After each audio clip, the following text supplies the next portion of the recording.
My spoiled daughter told her friends that she wants me dead rather than poor. But her reaction made me realize she deserved none of the fortune she expected. Stephanie grew up getting whatever she wanted the moment she wanted it, because I thought giving her everything would make her confident and successful. Private school, ski trips, designer clothes, a new car at 16, another new car at 18 because the first one wasn't cool anymore. I paid for her Ivy League education, her apartment, her spring breaks in Cabo, her unpaid internships at fashion magazines, her startup that failed, her second startup that also failed. She never heard the word no, and I told myself I was setting her up for success. Meanwhile, her younger sister Ruby got a completely different childhood, not because I loved her less, but because I'd remarried and my second husband insisted on teaching financial responsibility. Ruby worked part-time jobs for spending money, wore regular clothes to public school, and drove a used car she bought with her own savings. She got scholarships for state college and worked nights at a restaurant to pay for books and supplies. I thought she was missing out on the advantages I was giving Stephanie, but Ruby never complained, just worked harder. When I called them both to announce my financial disaster, Stephanie's first response was, "Oh my God, Mom, this is so embarrassing. What will people think?" Ruby immediately asked if I was okay and how she could help. I told them I'd invested my retirement savings in a friend's business that turned out to be a scam, and I'd lost everything, including the house. Stephanie said, "Well, you can't stay with me. I only have a one-bedroom, and Brad wouldn't be comfortable with that." Brad was her boyfriend of 3 months who practically lived in the apartment I was still paying for. Ruby said she'd convert her home office into a bedroom for me immediately. Over the next few weeks, the differences became even more extreme. Stephanie called to complain about how my situation was affecting her. Her friends were asking questions, and it was humiliating. She actually asked me to tell people I was traveling instead of bankrupt, because it sounded better. She said she couldn't help financially because she had her lifestyle to maintain, but maybe Ruby could get a second job to support me since she was used to working anyway. Ruby was already working on solutions. She showed up with a budget spreadsheet calculating how we could manage expenses together. She'd researched social services I might qualify for, and made appointments for me. She brought groceries every week and cooked extra meals so I'd have leftovers. She even offered to sell her car and take the bus so we'd have emergency funds. The real test came when I told them the house was being foreclosed and I needed help moving. Stephanie said she had a spa weekend that had been planned for months and couldn't reschedule. When I said I'd lose everything if no one helped, she said maybe you should have thought about that before making risky investments at your age. She actually sent me links to homeless shelters saying they weren't that bad, and some even had private rooms. Meanwhile, Ruby took time off work that she couldn't afford to help me pack. She rented a truck with her credit card and enlisted her boyfriend to help load boxes. Stephanie texted that day asking if I could Venmo her $500 for her spa treatment, because her credit card was maxed out and she promised to pay me back when things got better. 3 months into my bankruptcy, I invited both daughters to dinner at Ruby's apartment where I'd been staying. Stephanie showed up 40 minutes late complaining about traffic, and immediately asked Ruby why she'd chosen such a cheap neighborhood. She spent the entire meal talking about her problems, how hard it was to find good help, how expensive her gym membership was, how Brad wanted to vacation in Europe but she could only afford Mexico. Not once did she ask how I was managing or if I needed anything. Finally, I said I have something important to tell you both. I stood up and pulled out my bank statements. I'm not bankrupt. I never lost any money. I have $3 million in savings and investments plus 2 rental properties. This was all a test to see which of my daughters actually cared about me versus my money. Stephanie's mouth fell open and she started laughing, saying, "Oh, thank God, Mom, I knew something was off. You really had me worried for a minute there. Now you can pay me back for all the stress you caused and we can go shopping tomorrow to celebrate." I said, "I'm not done, Stephanie." I pulled out a folder and started reading from the messages she'd sent about me to her friends. "Your mother's bankruptcy is so embarrassing. I'm pretending she's dead rather than poor. Old people shouldn't gamble with money they can't afford to lose. If she ends up homeless, that's not my responsibility. Thank God I'm nothing like her." Ruby was crying and said, "Mom, how could you lie to me? I've been so worried about you." I said, "I know, sweetie, and I'm sorry, but I needed to know the truth about both of you." Then I turned to Stephanie. "Stephanie, you get exactly what you offered me when you thought I had nothing." "Nothing." Stephanie stared at me for a long moment and then started laughing, but it sounded wrong, like she couldn't decide if this was real or some kind of joke. She kept looking between me and Ruby like one of us would break character and admit this was all part of some weird lesson I was teaching. Ruby wiped her eyes with the back of her hand, and her voice came out shaky when she asked why I would put her through 3 months of worrying and crying and planning budgets if I didn't actually need help. I watched Stephanie's laugh fade into confusion, and then something harder as she processed what I just said. She opened her mouth and closed it twice before words came out asking if this was really happening right now. I turned to Ruby first because she deserved an explanation more than anyone. I told her I needed to know the truth about both my daughters before I made final decisions about my estate, and who would get what when I died. I said I had to see who actually cared about me, versus who just cared about my money. Stephanie cut me off before I could say more, and her voice went up an octave as she said this whole thing was insane, and I owed her an apology for the emotional distress I'd caused. She said I'd put her through hell for 3 months, making her worry about her mother being homeless. Then, without missing a beat, she asked when I was going to start her monthly allowance again, because she'd had to cut back on so many things and it had been really hard. I looked at Stephanie and said there would be no more allowance, no more rent payments for her apartment, no more funding for her lifestyle or her credit cards or her spa weekends or anything else. The color drained from her face and she went pale like I'd slapped her. She stood up so fast her chair scraped against Ruby's floor and said I couldn't just cut her off without any warning. She said she had expenses and commitments and a whole life built around my support. She started listing things like her gym membership and her car payment and her hair appointments. Like these were necessities I was being cruel to take away. Ruby spoke up quietly and asked if I was really going to punish Stephanie forever, or if this was another test within the test. I looked at Ruby and told her this was real and permanent and there were no more tests. I explained that Stephanie showed me exactly who she was when she thought I had nothing, and that person wasn't someone I wanted to keep enabling. Ruby's face did something complicated like she understood, but also felt sad about it because despite everything, Stephanie was still her sister. Stephanie's shock transformed into pure anger, and she started yelling that none of this was fair. She said I was the one who raised her to expect support, and now I was pulling the rug out from under her. Her phone buzzed on the table and she grabbed it and looked at the screen. Her face got tight and she typed something fast and aggressive with her thumbs. Then she threw the phone back down and demanded to know what I expected her to do now. She said she didn't have any real work experience because I'd always told her she didn't need it. She said I'd set her up to fail, and now I was abandoning her. I reached into my purse and pulled out an envelope I'd prepared before coming here. I handed it to Stephanie and told her it contained a check for $5,000. I explained this was her final payment from me, and it should be enough for 2 months' rent while she found a job and figured out her next steps. Stephanie ripped open the envelope and pulled out the check and stared at it like I'd handed her Monopoly money. She said $5,000 wouldn't even cover her credit card bills, let alone rent and food and everything else. She waved the check at me and her hand was shaking. Ruby stood up and asked if she could talk to me privately in her bedroom. I followed her down the short hallway and she closed the door behind us. We sat on her bed and she was quiet for a minute before she said she understood why I did this, but she was hurt I didn't trust her enough to tell her the truth. She said she spent 3 months absolutely terrified about my future. She said she'd laid awake at night trying to figure out how to make more money to support me. She said she'd even looked into getting a second job and had called her bank about taking out a personal loan. I apologized to Ruby and I meant it completely. I told her I was sorry for lying and for making her worry, but I had to make the test real or it wouldn't reveal the truth. I said if I told her it was fake, then her behavior wouldn't have been genuine, and I wouldn't have learned anything real about either of my daughters. Ruby nodded slowly and asked what happens now with Stephanie. She asked if I was really going to let her struggle, or if I'd give in when Stephanie came crying back to me in a few weeks. I told Ruby I was serious about the boundaries, and I wouldn't be changing my mind no matter how much Stephanie begged or threatened or manipulated.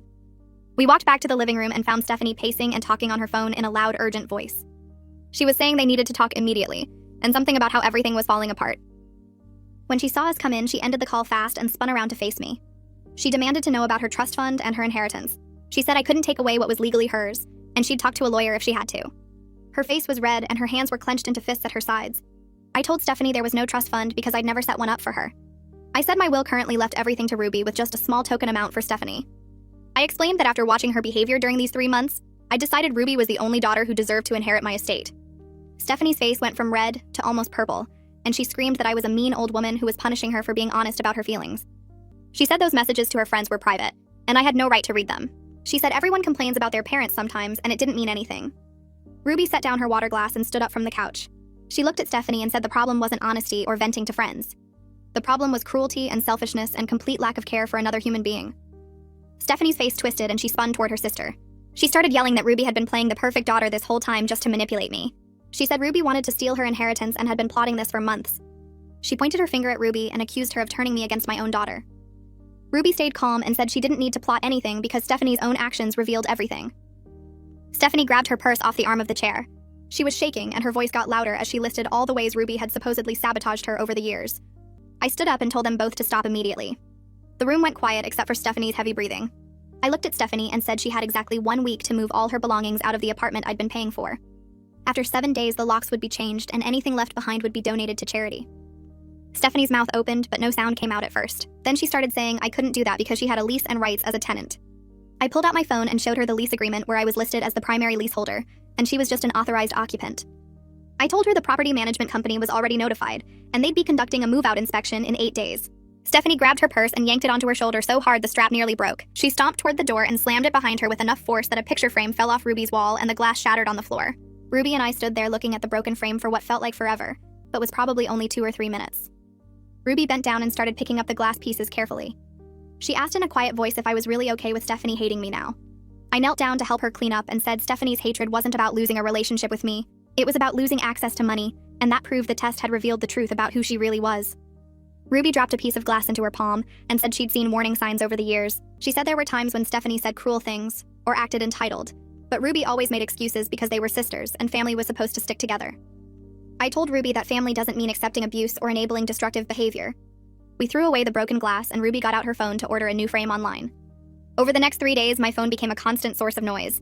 Stephanie called me 47 times. I counted them. She also sent dozens of text messages that ranged from apologetic to threatening to manipulative. The first day she sent messages saying she was sorry and didn't mean the things she said to her friends. She claimed she was just stressed and venting, and everyone does that sometimes. The second day, the messages got angry. She said I was a terrible mother who set her up to fail and then punished her for it. She said I owed her support after raising her to expect it. The third day, she tried guilt and manipulation. She sent long paragraphs about how scared she was and how she didn't know what to do without my help.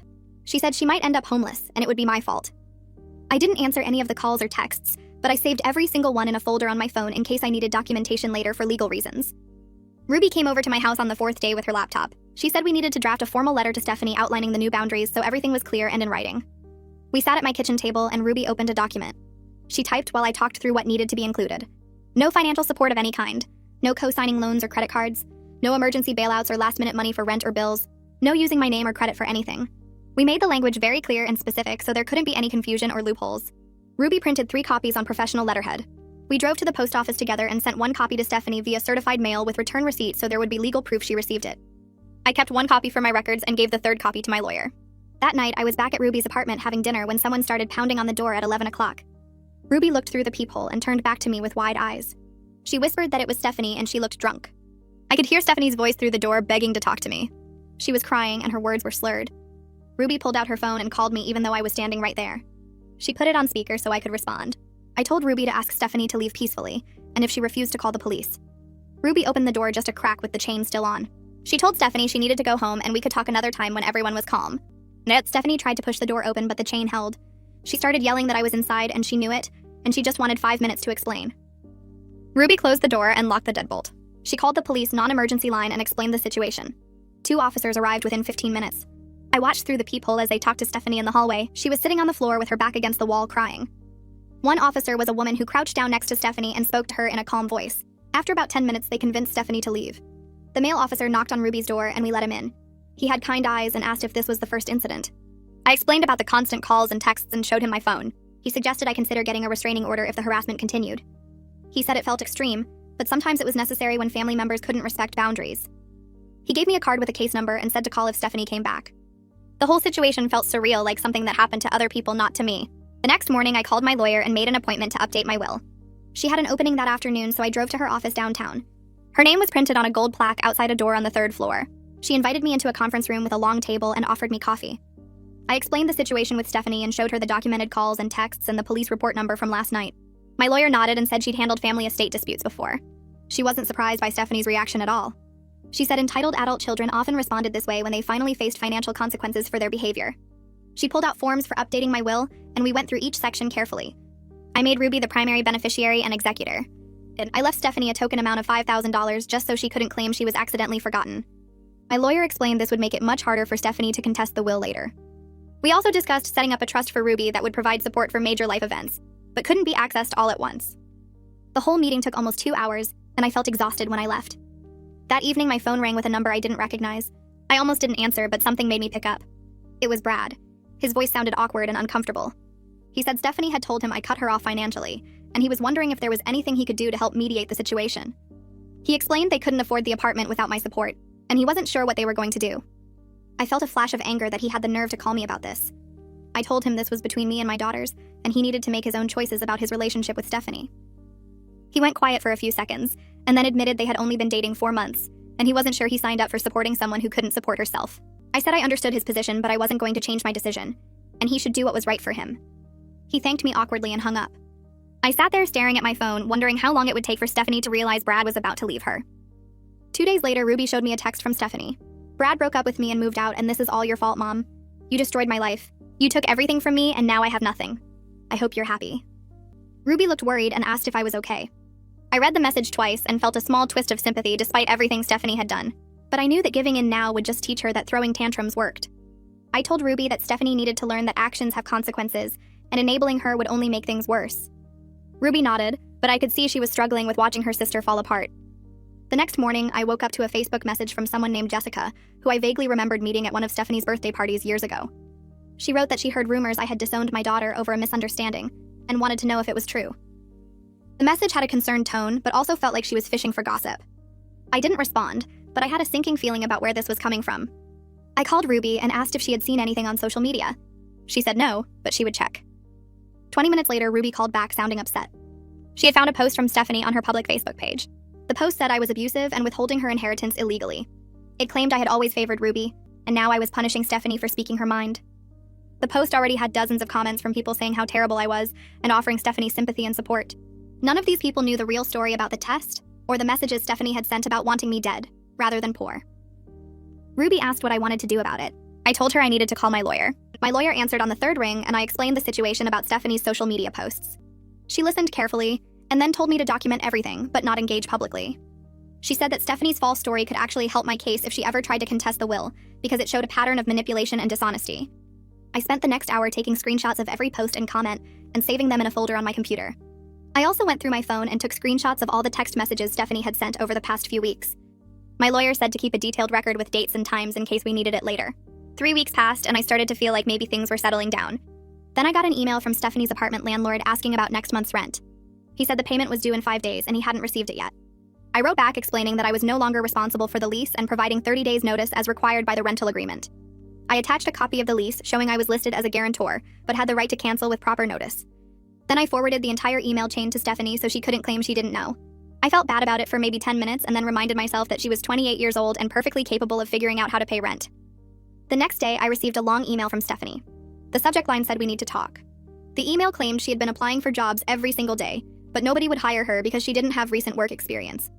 She said it was my fault for not preparing her for the real world, and I had set her up to fail by giving her everything and then taking it all away. She wrote that I was a terrible mother who damaged her, and now she was suffering because of my mistakes. The email went on for 3 pages listing all the ways I had failed her and destroyed her future. I read it twice and felt my anger building with each paragraph. I opened a new email and typed one sentence. Ruby worked her way through college while you spent my money on spring breaks in Cabo. I hit send before I could second guess myself. Then I blocked Stephanie's email address so I wouldn't have to see her response. 5 days went by and I didn't hear anything from her. Ruby said Stephanie hadn't contacted her either. Part of me wondered if my response had finally gotten through to her, but I knew it was more likely she was just regrouping for her next attack. Ruby came over for dinner on Saturday night and brought Chinese food from the place near her work. We were eating and talking about her upcoming promotion when she suddenly got quiet. She said Stephanie had called her that afternoon crying about having to move back in with friends and sell her designer clothes to pay for food. Ruby looked at me with sad eyes and said she was worried about her sister despite everything that had happened. I understood how she felt because Stephanie was my daughter and I was worried too. But I told Ruby that natural consequences were the only thing that might help Stephanie grow up. If we rescued her now, she would never learn to take care of herself. Ruby sighed and said she knew I was right, but it was hard to watch. The following Tuesday, I went to my first meeting of a support group for parents of estranged adult children. My therapist had recommended it weeks ago, but I kept putting it off because I felt embarrassed about the whole situation. The group met in a church basement with folding chairs arranged in a circle. There were 8 other parents there, ranging from their 40s to their 70s. A woman named Carol led the meeting and asked everyone to share their stories if they felt comfortable. I listened to other parents talk about their kids who had cut them off over money or relationships or old family conflicts. One father talked about his son who hadn't spoken to him in 5 years over a disagreement about religion. A mother cried while describing her daughter who blamed her for everything wrong in her life. Hearing their stories made me feel less alone and less guilty about enforcing boundaries with Stephanie. During the break, Carol told me that several parents in the group had eventually rebuilt relationships with their kids after the kids faced real consequences and grew up. She said it took time and consistency, but sometimes tough love was the only thing that worked. I drove home feeling lighter than I had in weeks. The next morning, I woke up to a notification on my phone showing Stephanie had posted on social media. I opened the app and saw photos of her apartment with boxes everywhere and captions about surviving betrayal and learning who your real family is. The comments were full of sympathy from people who had no idea what actually happened. I felt my anger building as I scrolled through her dramatic descriptions of being abandoned and abused, but I closed the app without responding or commenting. Ruby called me that afternoon and said she'd seen the post too, asking if I was okay. I told her I was fine and that Stephanie's public performance didn't change anything about the boundaries I'd set. 3 days later, I got a message request on social media from someone named Jennifer, who I recognized as one of Stephanie's college friends. The message was long and apologetic, explaining that she felt terrible about not reaching out sooner. She said several people in their friend group had been distancing themselves from Stephanie over the past few weeks because her constant complaining and victim stories were exhausting everyone. Jennifer wrote that Stephanie had been calling people at all hours crying about how unfair her life was and asking to borrow money that she never paid back. She said at first everyone felt sorry for Stephanie, but then they started comparing notes and realized she was telling different versions of the story to different people. Jennifer apologized for believing Stephanie's initial narrative without hearing my side and said she hoped I was doing well. I thanked her for reaching out but didn't share any details about the situation, just said I appreciated her honesty. 2 weeks after that, Ruby texted me asking if I was free for dinner because she had good news to share. We met at a small Italian place near her apartment, and she was practically glowing when I sat down. She told me she'd been promoted to assistant manager at the restaurant with a significant raise and more responsibility. I hugged her and told her how proud I was, and we ordered wine to celebrate. Over dinner, Ruby talked about how good it felt to earn the promotion through her own hard work and dedication. She said her boss had told her she was the most reliable employee they had, and several customers had specifically requested her section because of her service. Watching her face light up as she described her accomplishments made me realize I'd given her something far more valuable than anything I'd ever given Stephanie. Ruby had confidence that came from actual achievement instead of empty praise and unearned rewards. She had skills and work ethic that would carry her through life regardless of what happened with money or family. I felt a wave of gratitude that my second husband had insisted on teaching her financial responsibility, even when I thought it was too harsh. 2 months went by without any contact from Stephanie. I attended my support group meetings and focused on rebuilding my relationship with Ruby. Then one Tuesday, I found an envelope in my mailbox with no return address and handwriting I recognized as Stephanie's. My hands shook as I opened it and pulled out a single sheet of notebook paper. The note was short and written in blue pen. She said she'd gotten a job as a receptionist at a dental office and found a roommate situation she could afford with 2 other girls. She wrote that she was still angry about everything that happened and wasn't ready to talk yet, but she wanted me to know she was surviving. The letter had no greeting or closing, just the basic information and a date from the previous week. I read it 3 times trying to figure out how I felt about it. Part of me was relieved she'd found work and housing on her own.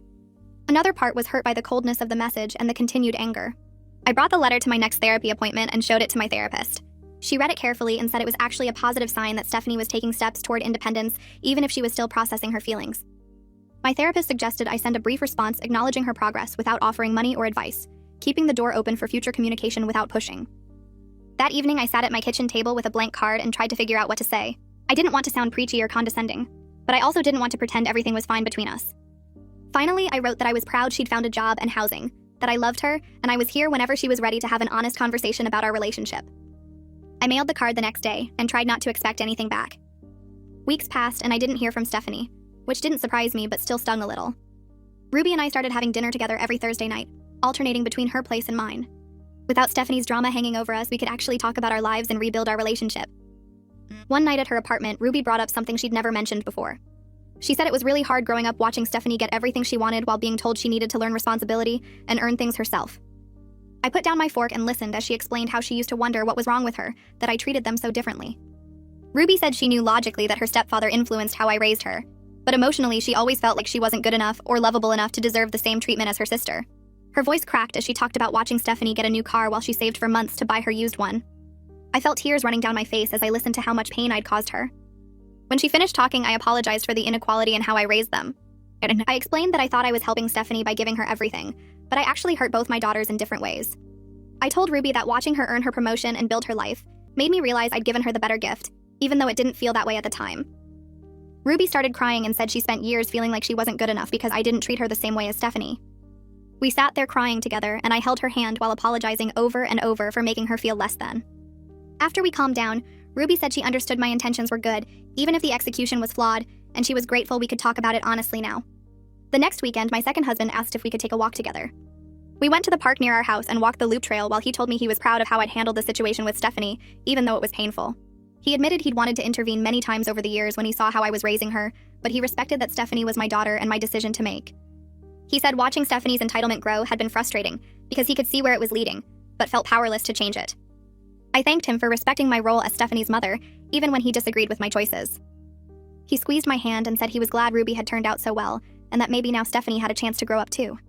We walked in comfortable silence for a while, and I felt grateful for his support and patience through all of this. 4 months after the revelation dinner, Ruby called me sounding upset. She said Stephanie had texted her asking if I was serious about the will changes or if it was just meant to scare her into behaving better. Ruby wanted to know how to respond without making things worse. I told her to be honest and direct, that Stephanie needed to understand her choices had real consequences that weren't going away. Ruby texted back telling Stephanie that I was completely serious about the will, and she needed to accept that her actions during the fake bankruptcy showed her true priorities. Stephanie didn't respond to Ruby's message, and Ruby said she felt relieved to finally be honest with her sister, instead of trying to protect her feelings. Stephanie's reply came through Ruby's phone 2 hours later, and Ruby showed me the screen with her hand shaking. The message called Ruby a goody two-shoes, who always sucked up to get attention, and said Ruby manipulated me during a vulnerable time. Ruby read it twice, then blocked Stephanie's number right there in front of me. She said she was done being Stephanie's emotional punching bag, and I told her I fully supported that decision. We sat together quietly for a few minutes, and I felt relieved that Ruby was finally setting boundaries with her sister.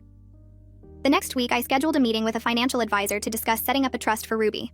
I drove to his office downtown and explained I wanted to create something that would support Ruby for major life events like buying a house or starting a business. He suggested structuring it so she couldn't access everything at once, which made sense to me. We spent 2 hours going through different options, and I signed papers to establish a trust worth $800,000. Ruby didn't know about it yet, and I planned to tell her when the timing felt right. The advisor said it would take about 3 weeks to finalize all the paperwork, and I left his office feeling good about providing real support for Ruby's future. My rental property on the east side started having plumbing problems, and the tenant called saying water was leaking through the ceiling. I drove over to inspect the damage and found mold growing behind the bathroom wall. The contractor I called estimated repairs would cost $40,000, and I seriously considered just selling the place instead. Ruby came with me to the second inspection and took notes on everything the contractor said. She researched 3 other contractors online and called them all to get competing quotes. Over the next week, she managed the whole project for me, getting estimates and checking references and negotiating prices. She got the cost down to $32,000 and found a contractor who could start immediately. Watching her handle everything reminded me exactly why I did the fake bankruptcy test in the first place.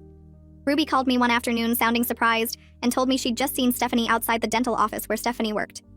The office was only 2 blocks from Ruby's restaurant, and they'd run into each other on the sidewalk. Ruby said Stephanie looked tired and had lost weight, but she didn't cause any drama or start yelling. Stephanie just nodded at Ruby and walked away quickly without saying anything. Ruby asked if I thought Stephanie was doing okay, and I said I honestly didn't know, but Stephanie needed to figure things out on her own. 6 months after I cut Stephanie off completely, a Facebook notification popped up on my phone. Stephanie had sent me a friend request, which surprised me because she'd been completely silent for weeks. I stared at my phone for a long time trying to figure out what it meant.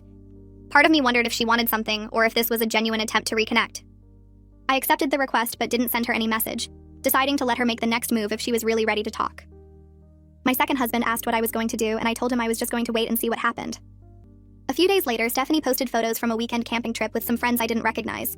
She looked genuinely happy in the pictures, wearing regular jeans and a plain t-shirt without any designer labels. The photos showed her roasting marshmallows and hiking on a trail and sitting around a campfire. I scrolled through her recent posts and noticed she wasn't complaining about anything or posting victim narratives anymore. Every post from the last month showed her doing normal activities and looking content. I didn't comment on any of the photos, but I saved a few to my phone because she looked more like herself than she had in years. Ruby came over for dinner and showed me a letter she'd received from her restaurant chain. They'd accepted her into a management training program that could lead to running her own location within 2 years. She was excited but worried about the cost of training materials and books. I offered to help pay for anything she needed, and she accepted the offer gracefully. She understood this was support for an earned opportunity, and not just me handing her money for nothing. We spent the evening looking at the program requirements, and I felt proud watching her plan out her future with such focus and determination. 3 weeks later, I opened my email and found a message from Stephanie with the subject line, "Can we talk?" My hands started shaking as I clicked it open and read the short message asking if we could meet for coffee. I read it 3 times trying to figure out if there was some hidden meaning or manipulation. The message was simple and direct without any drama or guilt trips. I sat with it for an hour before responding that yes, we could meet, and I suggested a coffee shop halfway between our locations. She replied within minutes, agreeing to meet there on Saturday morning. Saturday came and I arrived at the coffee shop 15 minutes early, too nervous to be late. Stephanie walked in right on time wearing normal jeans and a sweater with minimal makeup. She looked different somehow, less polished but more real. She sat down across from me and her hands were shaking a little as she wrapped them around her coffee cup. She started by saying she wasn't there to ask for money and just wanted to talk, which was more mature than I expected from her. I nodded and waited for her to continue, watching her face carefully for signs of manipulation. Stephanie took a deep breath and apologized for the things she'd said when she thought I was bankrupt. She admitted she'd been shallow and cruel and said she was ashamed of how she'd acted. She explained that losing everything forced her to realize how empty her life had been when it was just about money and status. Her voice cracked a little when she talked about the messages she'd sent to her friends about me. She said working at the dental office and living with a roommate taught her things she should have learned years ago. I listened without interrupting and watched tears form in her eyes as she talked about how wrong she'd been. I thanked her for coming and told her I was proud she found a job and a place to live without my help. She wiped her eyes with a napkin and said the last 6 months were the hardest thing she'd ever been through, but she learned more about herself than she wanted to know. She admitted she'd been horrible to me and to Ruby, and didn't realize how empty her life was until everything got taken away. I reached across the table and squeezed her hand, because even though she'd hurt me deeply, I could see she was trying to change. We ended up talking for almost 2 hours about her new life at the dental office and her roommate who worked 2 jobs to support her kid. Stephanie told me about learning to clip coupons and cook actual meals instead of ordering takeout every night. She said her roommate taught her how to make a grocery list and stick to a budget, which sounded basic but was completely new to her. When she mentioned Ruby, her voice got quieter and she asked how her sister was doing. I told her Ruby was doing great, and Stephanie nodded slowly and said she knew she didn't deserve forgiveness, but she wanted Ruby to know she was sorry. She talked about specific things she'd said and done over the years that she felt ashamed of now. I didn't offer her money or promise to change my will, but I did tell her I loved her and wanted to rebuild our relationship if she kept making good choices. She said she understood that trust had to be earned back, and she didn't expect me to just forget everything that happened. When we left the coffee shop, she hugged me tight and thanked me for giving her a chance to apologize.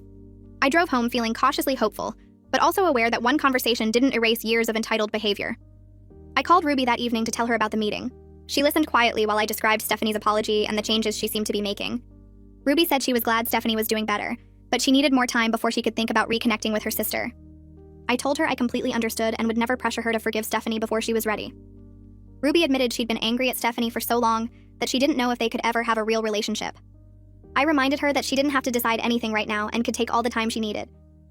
We talked about her restaurant job and the management program she was starting next month. She sounded excited about learning the business side of running a restaurant and said her boss thought she had real potential. Before we hung up, she asked me to let her know if Stephanie kept improving or if it turned out to be an act.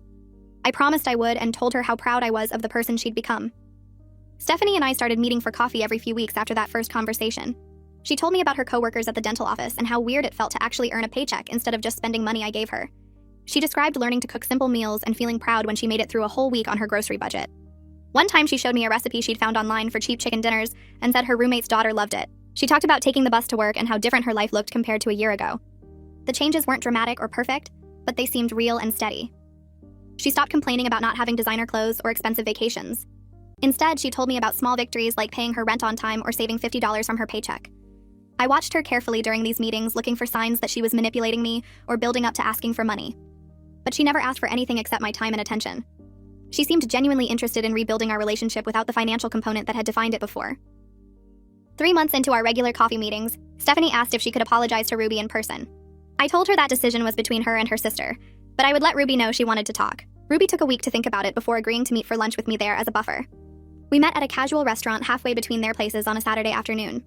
Stephanie arrived early and sat nervously checking her phone until Ruby walked in. The first few minutes were awkward with everyone studying their menus and making small talk about the weather. Then Stephanie put her menu down and said she wanted to apologize for everything she'd done and said over the years. She didn't make excuses or try to minimize her behavior. She specifically mentioned the messages she'd sent during the fake bankruptcy and the cruel comments she'd made about Ruby always working. She told Ruby she was jealous of her sister's independence and work ethic, but expressed it through meanness instead of admiration. Ruby listened without interrupting, and I could see her processing everything Stephanie said. When Stephanie finished, Ruby was quiet for a minute before responding. She said she appreciated the apology, but needed Stephanie to understand how much damage had been done over the years. Ruby told her sister that she'd spent their whole childhood feeling like she wasn't good enough because I treated them so differently. She admitted she'd resented Stephanie for getting everything handed to her while she had to work for basic things. Then she said she was willing to work toward rebuilding their relationship, but it would take time and consistent changed behavior from Stephanie. She made it clear she wasn't going to forget years of cruelty just because Stephanie apologized once. Stephanie nodded and said she understood that trust took time to rebuild. She didn't argue or get defensive or try to rush Ruby into forgiveness. She just accepted the boundary Ruby set and said she'd prove through her actions that she was different now. I sat there watching my daughters have an honest conversation for maybe the first time in their lives. It wasn't perfect or easy, but it felt real in a way their relationship never had before. A year after the revelation dinner at Ruby's apartment, Stephanie called me with exciting news. She'd been promoted to the office manager at the dental practice where she worked. Her voice was full of genuine pride as she described the new responsibilities and the raise that came with the promotion. She told me she'd been taking online business courses at night to improve her skills, and her boss noticed the effort. She said she never thought she'd care about a job or feel proud of earning something through her own work. I congratulated her and told her how impressed I was with everything she'd accomplished. She mentioned she was saving money to take a real vacation next year, something she'd pay for herself instead of expecting me to fund it. After we hung up, I sat with my phone in my hand, thinking about how much she'd changed in 12 months. I made an appointment with my lawyer the following week to update my will. I'd been thinking about this decision for months and finally felt ready to make it official. I told my lawyer I wanted to leave Stephanie a modest inheritance, significantly less than Ruby would receive, but enough to show I believed in her growth.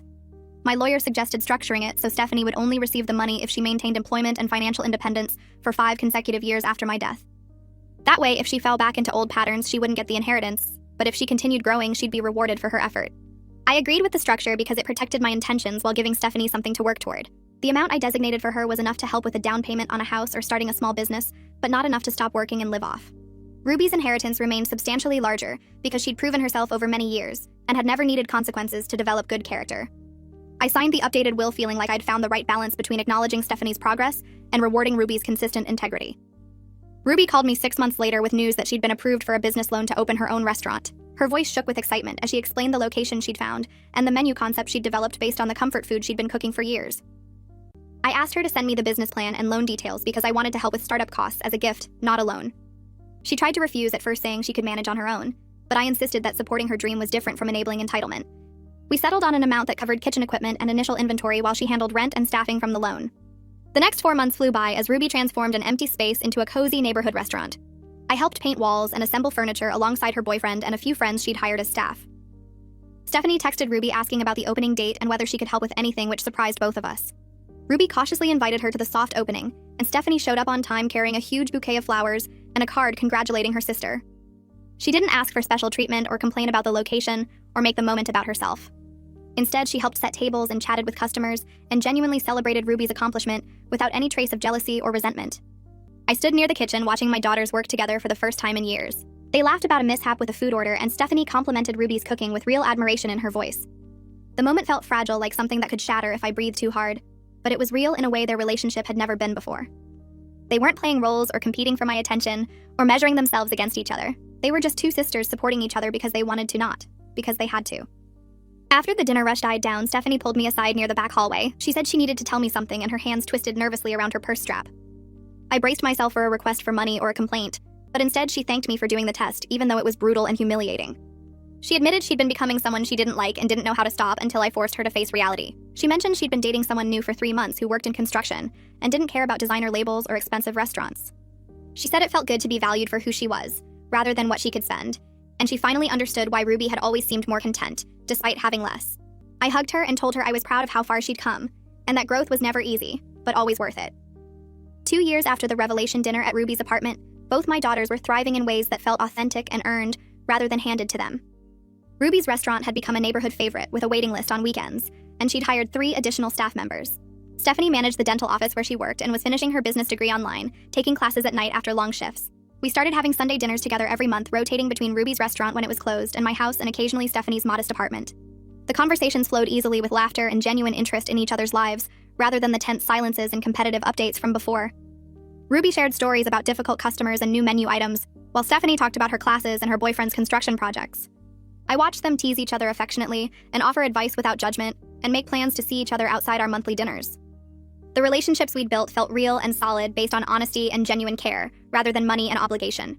I finally had what I'd always wanted, which was 2 daughters who knew how to stand on their own feet, and who chose to stay in my life because they loved me, not because they needed my bank account.